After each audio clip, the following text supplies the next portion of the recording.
Ibu pernah dengar doa, ya Allah berkahi umurku kan? Bukan ajal. Ajal dengan umur itu beda. Apa artinya ajal? Ya.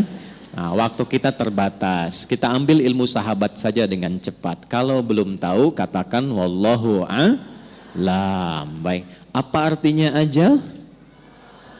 Ya. Mau dapat ajal? Pasti. Udah kenceng diralatnya? Pasti. Baik, pasti. Baik. Ajal itu pada mulanya, pada asalnya, itu yang kita sebut dengan usia. Batas kehidupan. Ajal itu batas kehidupan. Jadi usia itu kalau dibawa ke bahasa Qur'annya, atau bahkan bahasa Arab standar, itu asalnya namanya ajal. Setiap kita itu kan ada ajalnya, ada batas usianya. Dalilnya coba diambil satu saja, Quran surah ke-7 ayat 34 misal. Ya, Quran surah ke-7 Al-A'raf ayat 34. Walikulli ummatin ajal. فَإِذَا جَاءَ أَجَلُهُمْ لَا يَسْتَأْخِرُونَ سَاعَةً وَلَا يَسْتَقْدِمُونَ. Setiap umat, bukan satu dua orang saja. Semua yang menjalani kehidupan di bumi itu punya batas usia. Kenapa ditekankan kata ajalnya? Untuk memberi kesan bahwa kehidupan di dunia ini tidak abadi. Penting dicatat itu, Bu, ya. Kehidupan di sini tidak abadi, akan ditinggalkan. Karena itulah ketika ditinggalkan, diumumkan kan, telah meninggal dunia. Nah, artinya ajal telah tiba. Baik, sampai di sini bisa dipahami. Nah, itu tidak hanya kita paham, tapi tanamkan dalam jiwa. Di sini tidak abadi, akan pindah ke tempat lain. Nah, pertanyaannya, ketika pindah ke tempat lain itu meninggalkan jejak yang baik tidak di dunia. Ibu kan keluar dari sini, setidaknya baru keluar sudah dibincangkan kan? Masya Allah, jamaahnya rapi, tertib, nggak ada sampah ketika selesai kajian. Kemudian jamaah-jamaah yang sekarang ngaji tenang, tidak ada yang ngobrol, itu kan? Nah, itu jejak kebaikan yang ditinggalkan. Karena itulah sebelum meninggalkan dunia ini, selain mencari bekal ke tempat baru, kita diberikan bimbingan oleh Allah dan Rasul untuk meninggalkan kenangan-kenangan yang baik. Yang kalau diikuti jadi pahala, Bu. Jadi itulah indahnya dalam Islam. Datang baik-baik, pulang pun baik. Karena itu saat datang kan disambut senyuman kan? Ini kan kejadian luar biasa sebagai isyarat. Bayi lahir, bayinya nangis, kok bisa orang yang menyambut senyum? Ya, ada nggak ketika bayinya lahir misalnya yang lain ada yang menertawakan, yang meledek, mencela, rata-rata senyum.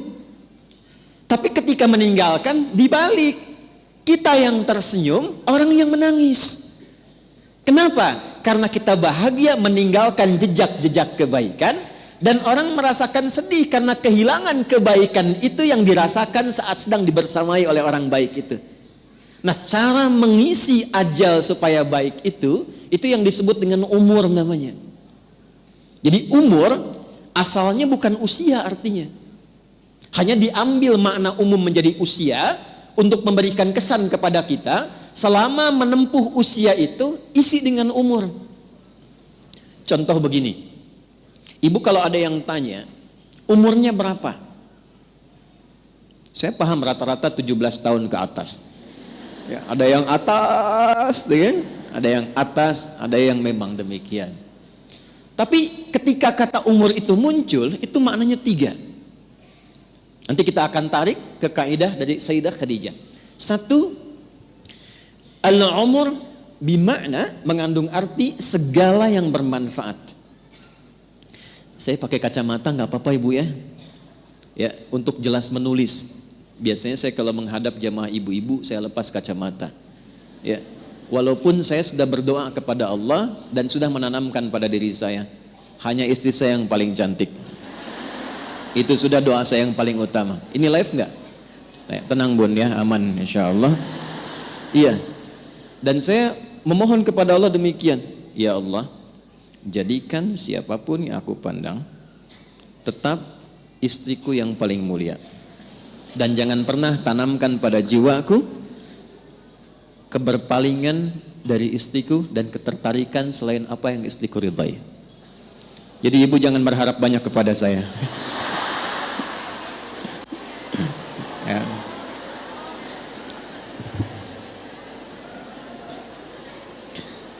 Saya tahu itu akan direkam, dengar nih Pak.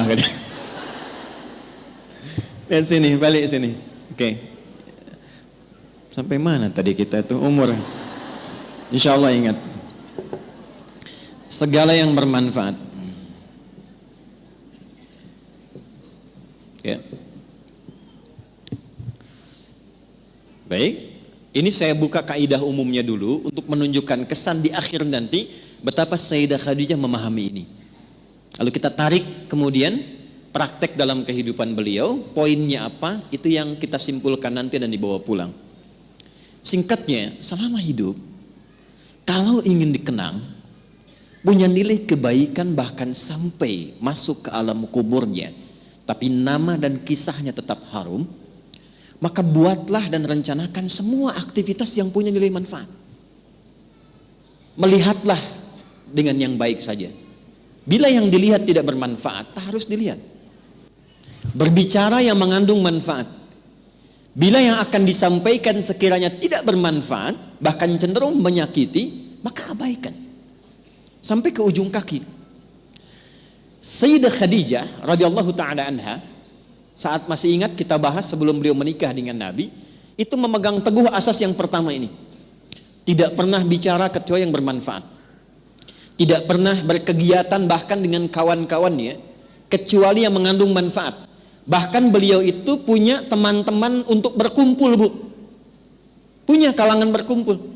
Ya seperti para ibu lazimnya sekarang, pasti kan punya teman ya. Di pengajian, bertetangga, kadang-kadang kumpul untuk arisan, kadang-kadang kumpul untuk kegiatan tertentu. Sayyidah Khadijah punya.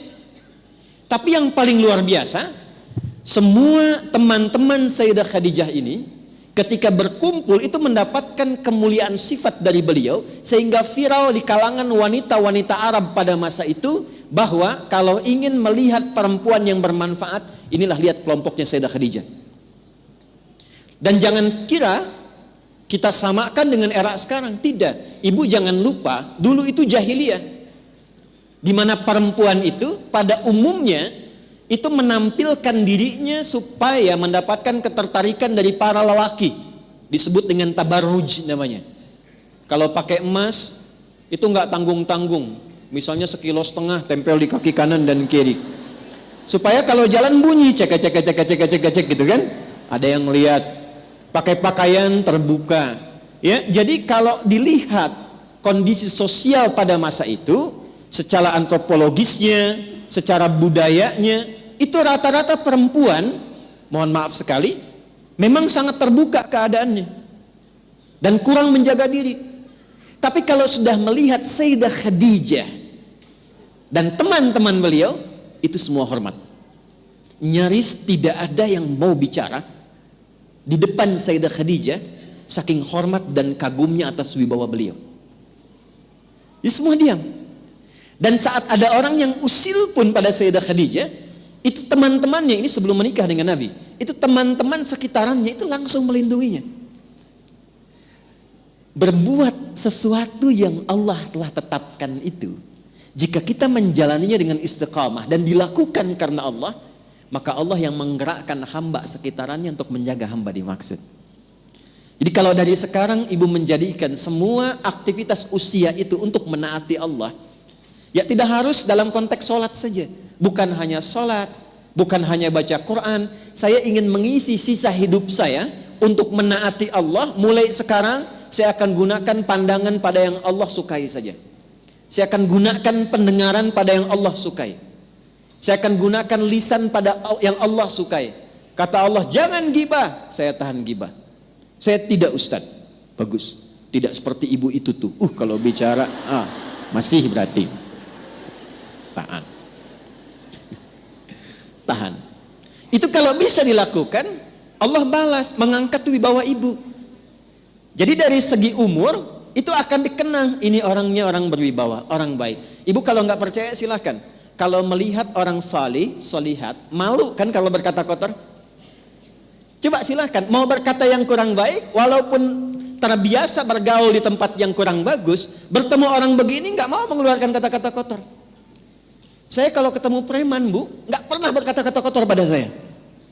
Assalamualaikum Ustaz, Assalamualaikum Pak Kiai, doakan ya. Padahal sebelum itu dengan kawannya, keluar. Ragunan keluar, tuh kan? Bahasa-bahasa yang tidak normal keluar. Tapi ketika kita berusaha menaati Allah, dalam hal yang simpel saja, turunlah kemudian jawaban dari Allah dengan melindungi sifat-sifat baik kita untuk dikenang.